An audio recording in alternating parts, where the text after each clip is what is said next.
everybody, welcome to the channel. Today we are talking about 4-pin relays.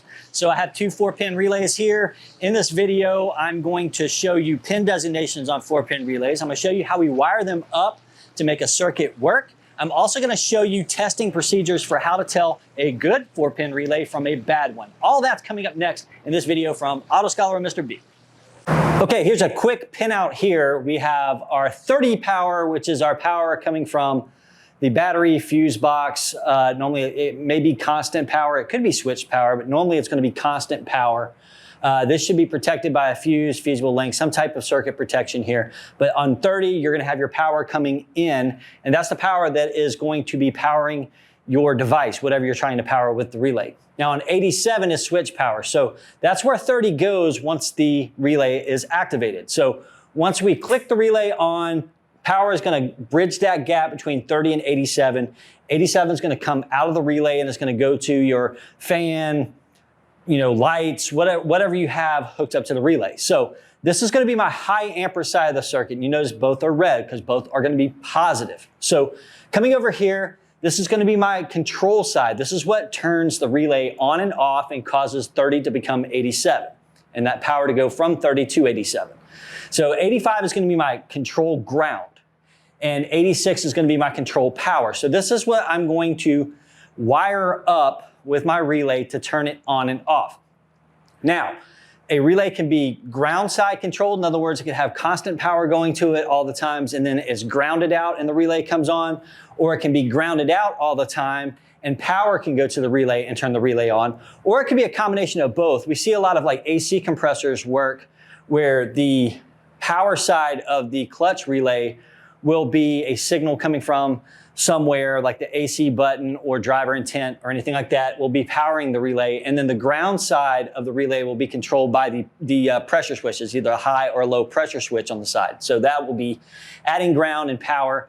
And that's giving this a go for the 30 power to go to 87 and turn on whatever you're looking for. So you should have, if you're measuring a working relay at the time, you should have 3 powers and a ground. Just realize that the 30 and the 87, they're probably going to be the bigger, higher amperage terminals on your relay. The smaller ones, 85 and 86, and that will be your ground and your power for your control side. That's just a quick pinout. Let's get a little bit deeper into here and go with a wiring diagram. Okay, here's a very poorly drawn relay. Here, I'm not the best artist, but we have our 30, which is going to be hot coming from the battery. So we're just going to put this wire here going to the battery. On this side, there may be a fuse in here somewhere, right? Or some type of control device, circuit breaker, fusible link, something like that. Now, 87, again, once this energizes, the power is going to come through 30, and this is going to connect right here. And that's moved by this electromechanical coil right here. And this is going to go to, I don't know, let's say a cooling fan, okay? Right here, and then we'll have to have our ground for our fan. So 85 is going to come from, could be just a regular ground going directly to chassis ground, okay? So 85 is just going to be grounded out. There can be a switch in there. There can be a safety switch in there. If you have an AC compressor or something like that, it could be a command ground from an ECM or something like that. And then, of course, we have our switch circuit here. Let's just say that is a switch that comes from, again, it would be fused as well. And say that just comes from some control module or ECU, okay? So this is how a basic 4-pin relay should be pretty much represented in a wiring diagram. Now your inputs and everything can be from different sources. If you're just wiring up fog lights at home or something like that, you can just normally ground the relay and send power to the relay, or you can send power to the relay from the fuse box, directly from the fuse box, and your switch can actually apply ground to it.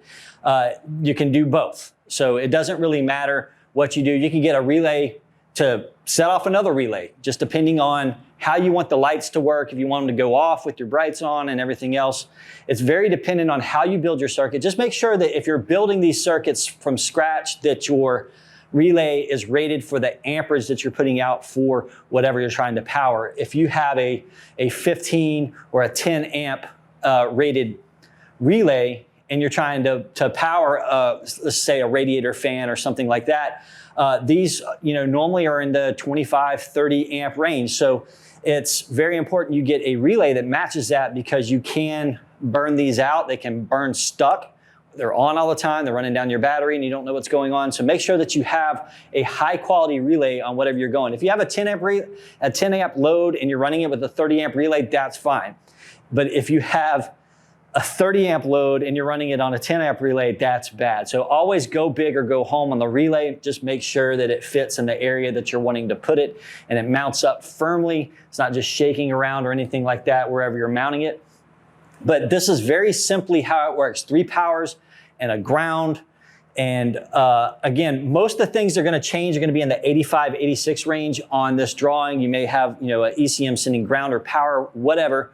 But you should be able to, by looking at the wiring diagram on the relay box, if there is one, or the pinout in the OEM manufacturer's materials, reference materials should give you a pinout of exactly where these go and what they do.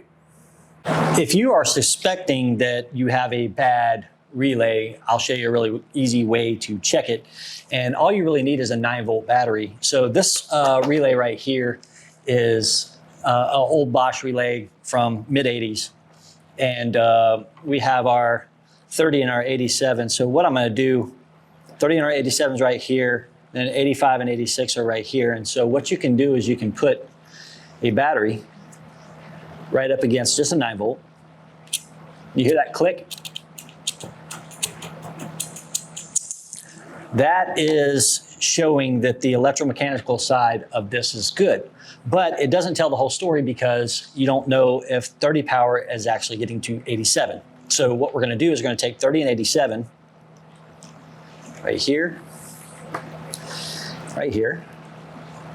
and you'll see I have a meter set up for resistance right here, and you're seeing what it says OL, which means it's got infinite resistance.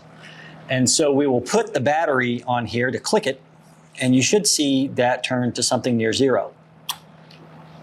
So that goes to 0 because there is no resistance between the 30 pin and the 87 pin. Okay, so that is a good relay. Now, if we were to test a bad relay, I had this Amazon special here, and the relay has failed on this. So I have 85 and 86 is the black and the white wire here.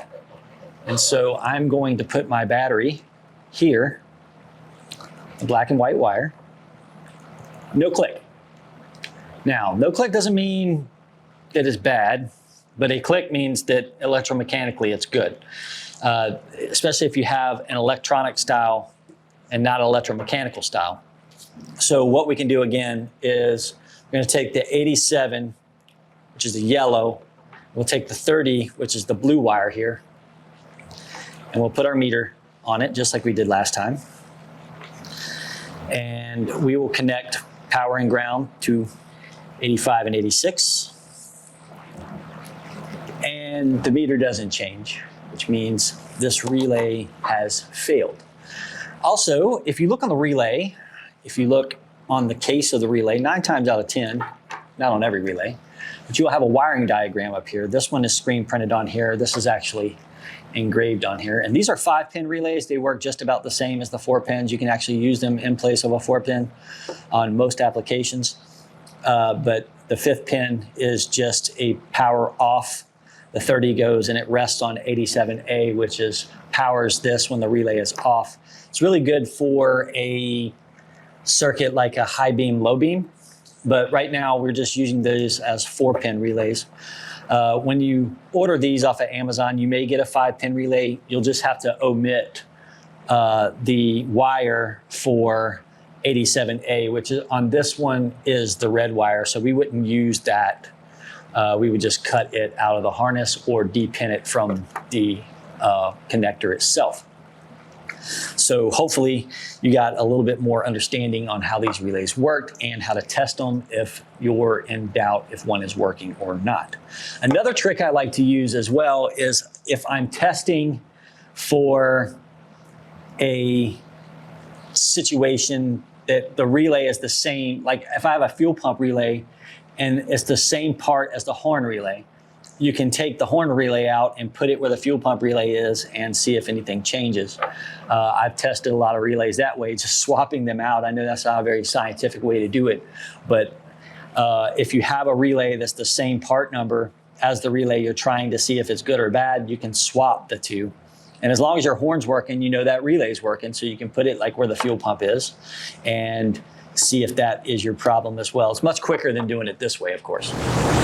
If you watched this whole video, I hope that you found something good to use in your diagnostics or your project. So hopefully you have a better understanding of how a 4-pin relay works, how it's wired up, pin designations, and how to check them when they go bad. I've seen so many technicians trip up over this relay being bad or replacing relays that are good. So I've seen it go both ways, but with this video, you'll have a firm understanding of how relays work, and you can use that knowledge to make your work better or your project car better. If you did learn something, all I ask is a good like here on the video, and of course subscribe to the channel. I'm going to be doing more of these basic electrical videos here coming soon, so look for that. I'm going to put them in a playlist. Call it Classroom Playlist, and I'm going to have some more stuff on there as well. And this is stuff that I teach professional technicians and my students alike, and everybody seems to kind of understand it when I teach it, so hopefully you do too. If you have any questions though, the comments are wide open. Go ahead and hit me up in the comments and let me know. If you have any questions about relays, I'm able to answer them whenever I have time, of course. So thank you for watching as always, and we'll see you next time on Auto Scholar with Mr. B.